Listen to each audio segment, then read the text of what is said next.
Deadly idli ಬಳಿಕ ಹೋಳಿಗೆ ಪ್ರಿಯರಿಗೂ big shock ನೀಡಲಾಗಿದೆ. Readymade ಹೋಳಿಗೆ ತಯಾರಿಕೆಗೆ ಪ್ಲಾಸ್ಟಿಕ್ ಬಳಕೆ ಮಾಡಲಾಗ್ತಾ ಇದೆ.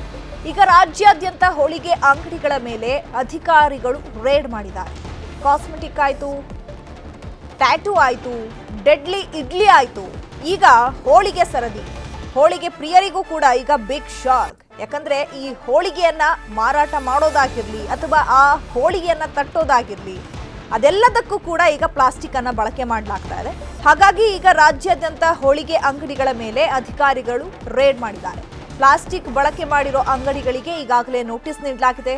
ಹೋಳಿಗೆ ಮಾಡೋದಕ್ಕೆ ಸಿಂಗಲ್ ಯೂಸ್ ಪ್ಲಾಸ್ಟಿಕ್ ಬಳಕೆಯನ್ನ ಮಾಡಲಾಗ್ತಾ ಇದೆ. ಪ್ಲಾಸ್ಟಿಕ್ ಬಳಕೆ ಮಾಡದಂತೆ ಖಡಕ್ ವಾರ್ನಿಂಗ್ ಅನ್ನ ಸಹ ಕೊಡಲಾಗಿದೆ. ಪ್ಲಾಸ್ಟಿಕ್ ಬಳಸಿದ್ರೆ ವಿಷಕಾರಿ ಅಂಶ ಸೇರೋ ಸಾಧ್ಯತೆ ಇರೋದ್ರಿಂದ ಕಡಿವಾಣ ಹಾಕಬೇಕು ಅನ್ನುವಂತಹ ನಿಟ್ಟಿನಲ್ಲಿ ಈಗ ಅಧಿಕಾರಿಗಳು ಮುಂದಾಗಿದ್ದಾರೆ.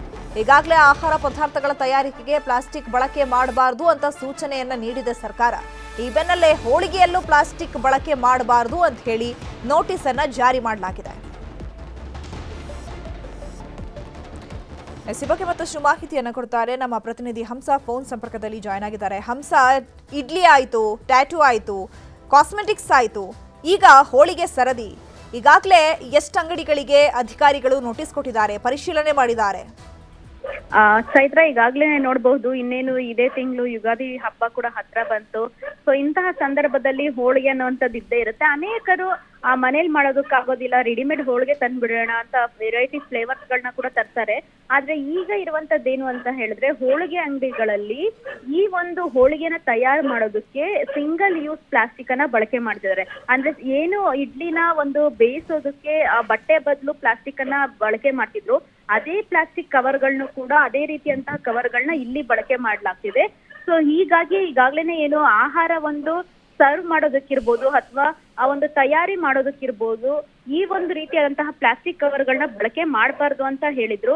ಸೊ ಈ ಬೆನ್ನಲ್ಲೇನೆ ಇವತ್ತು ಕೂಡ ಒಂದು ರೇಡ್ ಅನ್ನ ಮಾಡಿರುವಂತದ್ದು. ಎಲ್ಲಾ ಒಂದು ಹೋಳಿಗೆಯ ಮಳಿಗೆಗಳಿಗೆ ಮೈಸೂರು, ಮಂಡ್ಯ ಸೇರಿದಂತೆ ರಾಜ್ಯದ ಎಲ್ಲಾ ಭಾಗಗಳಲ್ಲೂ ಕೂಡ ಈ ಒಂದು ಅಂಗಡಿಗಳ ಮೇಲೆ ದಾಳಿ ಮಾಡಿ ಅಲ್ಲಿ ಹೋಳಿಗೆಗಳಿಗೆ ಪ್ಲಾಸ್ಟಿಕ್ ಕವರ್ಗಳನ್ನ ಹಾಕಿರುವಂತದ್ದು. ಹಾಗೆ ಅದನ್ನ ತಟ್ಟಬೇಕಾದ್ರೆ ಒತ್ತುವಂತಹ ಸಂದರ್ಭದಲ್ಲಿ ಪ್ಲಾಸ್ಟಿಕ್ ಅನ್ನ ಬಳಕೆ ಮಾಡಿ ಇರುವಂತಹ ಒಂದಷ್ಟು ಅಂಗಡಿಗಳಿಗೆ ನೋಟಿಸ್ ಅನ್ನು ಕೂಡ ಈಗ ಕೊಟ್ಟಿದ್ದಾರೆ. ಅದನ್ನ ಮತ್ತೆ ಪ್ಲಾಸ್ಟಿಕ್ ಕವರ್ನ ಬಳಕೆ ಮಾಡಬಾರ್ದು ಅನ್ನುವಂತಹ ಸೂಚನೆಯನ್ನ ಕೂಡ ಕೊಟ್ಟಿದ್ದಾರೆ.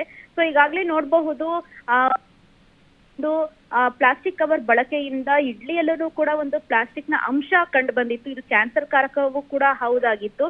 ಸೊ ಈ ನಿಟ್ಟಿನಲ್ಲಿನೇ ಬೇರೆ ಬೇರೆ ಪದಾರ್ಥಗಳ ಮೇಲೂ ಕೂಡ ಈಗಾಗ್ಲೇನೆ ಆರೋಗ್ಯ ಇಲಾಖೆ ಹಾಗೂ ಆಹಾರ ಇಲಾಖೆ ಎರಡೂ ಕೂಡ ಒಂದು ಹದ್ದಿನ ಕಣ್ಣನ್ನ ಇಟ್ಟಿರುವಂತದ್ದು. ಈ ನಿಟ್ಟಿನಲ್ಲಿನೇ ರಾಜ್ಯಾದ್ಯಂತ ಈ ಒಂದು ತಂಡ ಪರಿಶೀಲನೆ ಮಾಡುವಂತಹ ತಂಡ ಏನಿದೆ, ಎಲ್ಲಾ ಕಡೆಗಳಲ್ಲೂ ಹೋಗಿ ಈಗ ಹೋಳಿಗೆಯನ್ನ ಒಂದು ಪರಿಶೀಲನೆ ಮಾಡೋದಕ್ಕೆ ಮುಂದಾಗಿರುವಂತದ್ದು. ಚೈತ್ರ, ಓಕೆ, ಥ್ಯಾಂಕ್ ಯು ಹಂಸ ತಮ್ಮೆಲ್ಲ ಇನ್ಫಾರ್ಮೇಶನ್ಗೆ.